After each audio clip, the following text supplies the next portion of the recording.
Bakteri Streptococcus ini akan menyebabkan penurunan atau perubahan derajat keasaman gigi. Kalau misalnya turun, kondisi mulut kita jadi asam, nah itulah akan muncul masalah-masalah pada mulut kita. Masyarakat tuh masih mindsetnya adalah sikat gigi itu ketika saat mandi gitu. Tapi memang sebenarnya yang betul adalah pagi itu justru setelah sarapan dan malam itu sebelum tidur. Kalau fluoride tuh aku udah sering denger tuh familiar.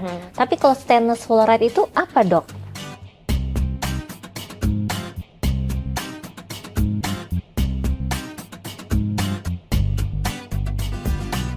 Halo viewers dan juga subscribers Alo Dokter, selamat datang di Alo Talk, sebuah podcast dari Alo Dokter yang akan membahas informasi seputar kesehatan langsung bersama para ahlinya.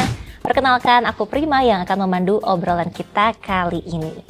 By the way, akhir-akhir ini aku lagi sering banget nyemil yang manis-manis kayak coklat, terus juga burnt cheesecake, ada vanilla es krimnya, terus juga ada lava cake. Pokoknya semua yang manis-manis, yang creamy-creamy itu jadi kayak lebih enak gitu dari biasanya. Ini mungkin karena kemarin aku habis Europe trip dari Swiss, itu makanannya coklat semua. Udah gitu pas di Italia kalau minum kopi, ya pasangannya pastinya yang manis-manis dong. Nah kebiasaan itu kebawa nih sampai sekarang, kayaknya tuh kayak kurang lengkap kalau makan nggak ada dessertnya gitu. Tapi semenjak aku suka hobi baruku yang makan makanan manis ini, aku jadi mulai worry karena katanya makanan manis itu bisa menyebabkan berbagai permasalahan pada gigi. Misalnya kayak plak, terus gigi berlubang. Nah aku kan nggak mau dong kalau penampilan aku terganggu karena kecintaan aku makan makanan manis. Makanya nih di episode kali ini aku beruntung banget karena bisa langsung nanya ke ahlinya. Kenapa sih sebenarnya makanan manis tuh bisa berdampak buruk ke gigi? Kalau tahu penyebabnya kan kita jadi bisa menghindari nih, bisa mencegah walaupun kita tetap suka makan makanan manis. Terus sebenarnya gimana sih cara yang tepat buat menjaga kesehatan gigi biar gigi tetap kuat dan juga bersih, terbebas dari karang gigi ataupun noda gigi. Bahkan ada juga loh yang keluhannya itu sampai muncul bau mulut. Kalau Alo viewers juga ngalamin hal yang sama, suka makanan-makanan yang manis, wajib banget untuk dengerin terus Alo Talks episode kali ini. Karena di kesempatan kali ini kita akan ngebahas tuntas nih tentang kebiasaan suka makan minum yang manis-manis. Dan ada tipsnya juga supaya nggak perlu takut gigi berlubang. Yang pasti bukan aku ya yang ngejelasin dan juga memberikan jawaban, tapi ahlinya langsung yang akan ngobrol-ngobrol bareng sama kita kali ini. Sudah hadir bersama kita kali ini ada Dokter Gigi Aura. Halo Dokter Aura, thank you banget udah datang di podcastnya Alo Talks. Gimana kabarnya? Halo Mbak Prima, kabar baik dong. It's an honor for me udah diundang dan bisa ngobrol sama Alo Dokter di Alo Talks. Dokter Aura sekarang kesibukannya apa aja nih? Prakteknya di mana? Aku sekarang lagi praktek di suatu klinik di Tangerang Selatan. Selain praktek juga, selain kerjain pasien, aku juga sebagai content creator biasanya di platform sendiri. Ini lagi hari libur berarti ya? Iya, lagi hari off nih, makanya mau datang ngobrol-ngobrol sama Alo Dokter. Tapi yang ditanyain tetap aja ya soal kerjaan. Oke, kalau apa kita bagi-bagi tips juga nih buat masyarakat tentang kesehatan gigi. Kalau Dokter Aura biasanya pasiennya itu kebanyakan punya permasalahan gigi apa aja sih? Oke, memang untuk permasalahan itu macam-macam ya, tapi mostly pasien-pasien itu datang dengan kondisi giginya berlubang seperti itu. Ada juga gigi yang suka ngilu gitu misalnya, atau ngilunya spontan, ngilunya mungkin udah hilang-hilang dalam jangka beberapa waktu gitu misalnya. Dan juga ada juga tuh yang datang dengan giginya tuh sudah goyang dan pengennya dicabut seperti itu. Nah sama banget tuh dok sama yang aku alamin sekarang. Aku lagi ngerasa karena semenjak suka makan manis itu kayak mulai muncul deh permasalahan gigi aku. Emang benar nggak sih dok kalau makanan yang manis itu lebih cenderung bikin gigi rusak? Oke, jadi memang banyak banget tuh yang favoritnya adalah makanan manis ya. Ini sambil aku meluruskan juga. Jadi memang nggak kita makan manis terus tiba-tiba langsung muncul gigi berlubang atau muncul masalah kesehatan gigi mulut lainnya. Memang tidak seperti itu. Tapi dibayangkan aja kalau misalnya makanan manis itu kan memiliki tekstur yang lengket ya. Jadi bayangkan kalau misalnya kita itu tidak membersihkannya secara baik dan juga pemilihan sikat giginya dan pasta giginya itu tidak tepat seperti itu. Dan bakteri yang ada di dalam mulut kita itu biasanya muncul dari sisa-sisa makanan yang kita makan, begitu. Sisa makanan yang nempel di mulut kita kayak gitu.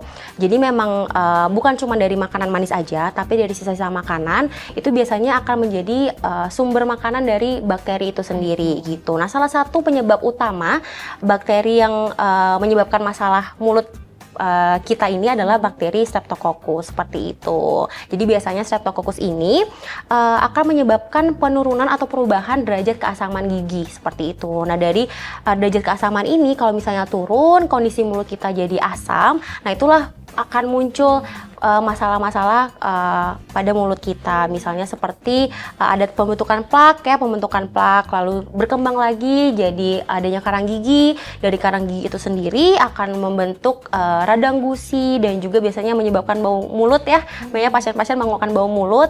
Kalau misalnya tidak dirawat juga akan menyebabkan gigi berlubang, dan yang paling parah gigi itu akan goyang. Itu jadi kehilangan perlekatan antara gigi dan juga jaringan sekitarnya, yang ujung-ujungnya nanti harus dilakukan treatment pencabutan. Kan sayang ya kalau giginya harus dicabut kayak gitu. Oh gitu Dokter Aura. Jadi makanan yang manis ini cenderung lengket dan lebih sulit gitu ya untuk dibersihin. Betul. Dan bakteri ini suka banget sama makanan manis ini. Nah, Terus gimana dong kalau misalnya aku suka banget sama makanan manis tapi nggak mau muncul permasalahan-permasalahan itu tadi? oke, aku bantu jawab ya. Jadi memang makan manis itu bukan 100% nggak boleh. Boleh makanan manis, tapi memang secukupnya aja gitu. Dan cara pembersihannya juga kita harus benar. Gitu, kita memang harus memiliki kebiasaan-kebiasaan yang bisa membantu kita dalam menjaga kondisi mulut kita. Yang pertama adalah ini yang paling basic ya, kita minum air putih harus cukup 2 liter sehari atau 8 gelas sehari. Nah, itu tuh untuk membantu meredakan derajat keasaman dari mulut kita. Lalu yang kedua adalah sikat giginya juga harus benar ya. Waktu sikat giginya juga harus benar, yaitu 2 kali sehari, pagi setelah sarapan dan malam sebelum tidur. Lalu setelahnya jangan lupa kita pakai dental floss atau benang gigi, itu untuk make sure nggak ada sisa-sisa makanan di sela-sela gigi kita, seperti itu. Dan juga jangan lupa ke dokter gigi 6 bulan sekali untuk deteksi dini. Nah, ini nih yang sering banget dilupain sama pasien-pasien. Aku baru tahu lagi kalau ternyata sikat giginya bisa rapan ya. Iya. Selama ini aku salah dong. Oke, iya memang banyak banget sih, kayak banyak banget masyarakat tuh masih mindsetnya adalah sikat gigi itu ketika saat mandi gitu. Tapi memang sebenarnya yang betul adalah pagi itu justru setelah sarapan dan malam itu sebelum tidur gitu. Jadi 2 waktu itu tuh memang sangat amat tidak boleh di skip ya sikat giginya kayak gitu. Dan sikat gigi juga harus bener. Itu ya, sikat giginya harus bener guys. Jadi nggak bisa sembarang asal-asal sikat gitu ya. Benar. Atau nggak pakai dental floss, kan kadang orang males ya gitu pakai dental floss. Tapi itu wajib ya. Wajib, justru dental floss tuh sangat amat membantu loh untuk menjaga biar bener-bener udah nggak ada nih sisa-sisa makanan yang nyangkut mungkin di sela-sela gigi kita. Karena kan mungkin kalau misalnya kita sikat gigi kadang suka ke skip ya di sela-sela gigi kita, kan bagiannya kan memang part-part yang kecil gitu. Jadi cara kita make sure-nya adalah dengan membersihkan dengan benang floss itu, dental floss itu.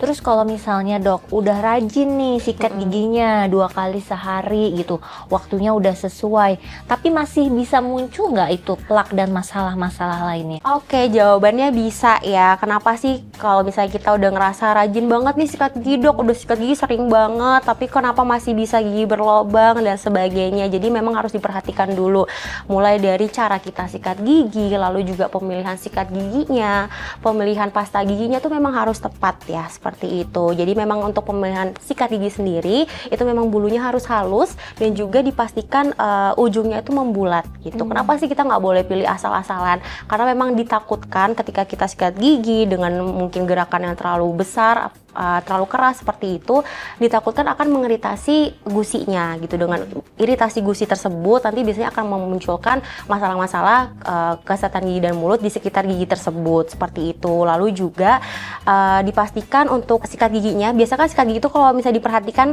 satu sikat gigi seperti ini itu akan bisa mencakupi 3-4 gigi. Nah itu biasanya kita sebutnya satu section kayak gitu. Nah di per section itu kita sikat giginya dengan cara membulat dengan waktu sekitar 20 detik.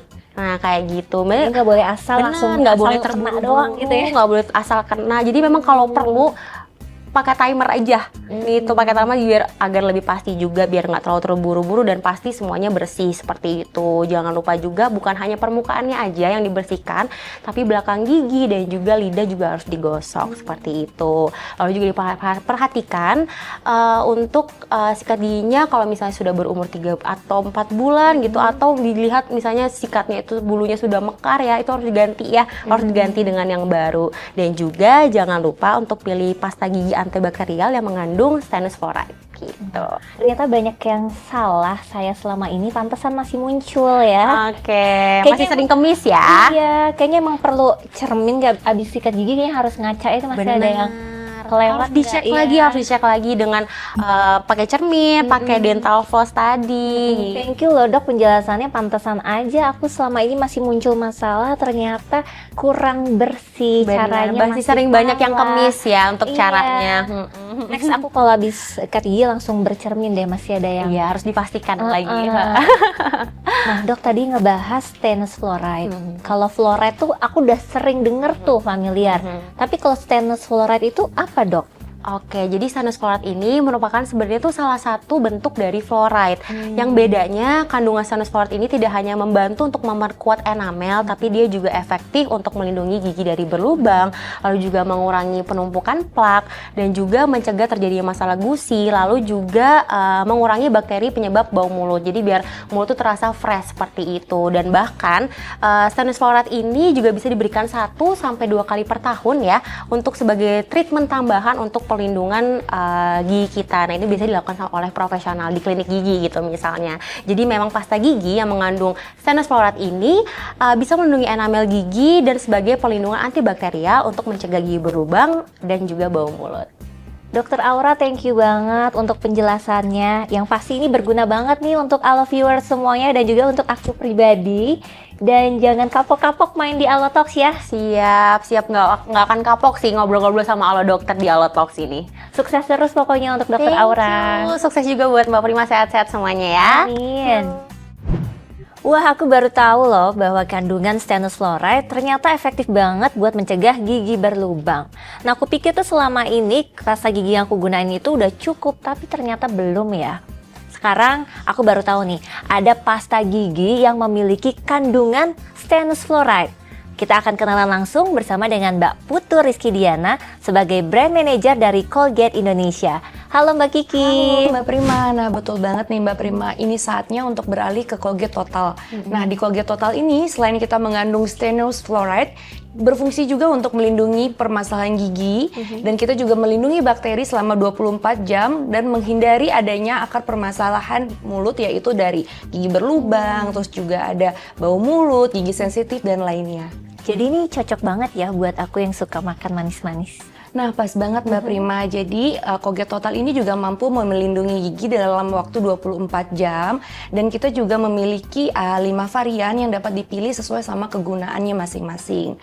Nah misalnya untuk masalah plak gigi yang bikin gigi kuning, Mbak Prima bisa gunakan Colgate Total Charcoal.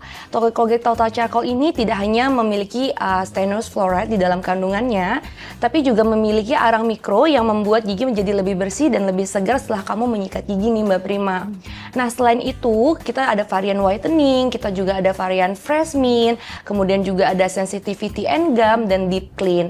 Nah kalau untuk Total Fresh Mint ini Mbak Prima memberikan sensasi menyegarkan dari peppermint. Jadi setelah menyikat gigi rasanya lebih fresh, terus juga menghindari bau mulut dan melindungi bakteri penyebab bau mulut selama 24 jam. Nah selain itu ada juga Colgate Total Sensitivity and Gum untuk melindungi gusi dan gigi yang sensitif. Terbukti secara uji klinis untuk Colgate Total Sensitivity and Gum ini dapat melindungi gusi dan gigi sensitif 5 kali lebih efektif dibanding dengan pasta gigi lainnya. Terus ada juga varian Colgate Total Deep Clean yang mampu membersihkan gigi itu 6 kali lebih efektif dari pasta gigi lainnya dengan penggunaan 2 kali sikat gigi selama 6 minggu. Dan ini udah teruji klinis loh Mbak Prima bahwa dia bisa membersihkan gigi dari stain lebih efektif daripada pasta gigi lainnya. Jadi teman-teman bisa pilih mana pasta gigi Colgate yang lebih cocok untuk kebutuhan teman-teman sendiri gitu. Nah, kalau aku mau ngedapetin Colgate, berarti aku bisa cari di mana tuh Mbak Kiki? Gampang banget Mbak Prima. Jadi Colgate udah tersedia di mana-mana. Teman-teman bisa cari di minimarket terdekat, di toko retail health and beauty terdekat, di toko swalayan juga ada, atau paling gampang bisa cari di online shop kesayangan teman-teman sendiri. Thank you Mbak Kiki, penjelasannya super lengkap gitu ya untuk all viewers. Jadi bisa tahu nih kira-kira mau pilih yang mana dari 5 varian itu. Nah, kita sudah di penghujung Allotalks kali ini dengan episode Suka Konsumsi Manis Tapi Khawatir Gigi Berlubang. Cegah dengan tips ini yuk. Sebelum kita akhiri, Dr. Aura boleh dong kasih tipsnya, pesan-pesannya untuk all viewers. Oke, buat all viewers di luar sana, maka minum manis itu nggak apa-apa kok, yang penting secukupnya. Dan harus diingat untuk sikat gigi 2 kali sehari, pagi setelah sarapan dan malam sebelum tidur. Dan jangan lupa untuk pilih sikat gigi yang tepat dan juga pasta gigi dengan kandungan stannous fluoride. Seperti itu. Well noted Dr. Aura, thank you banget untuk pesan-pesannya yang pasti harus kita lakuin ya, all viewers. Udah dikasih tahu, awas ya kalau sampai nggak dilakuin juga di rumah. Well, nggak kerasa perbincangan kita sudah selesai. Semoga bermanfaat topik bahasan kita kali ini. Karena dari sini aku jadi tahu ternyata kita bukan hanya harus menggosok gigi secara rutin dan benar, tapi juga harus pilih pasta gigi yang tepat. Akhir kata, aku mau mengucapkan terima kasih sebanyak-banyaknya untuk semua all viewers yang sudah menyaksikan Allotalks episode kali ini sampai selesai. Sampai jumpa lagi ya di Allotalks episode berikutnya. Stay safe, stay healthy, dan selalu hidup sehat bersama Allo Dokter.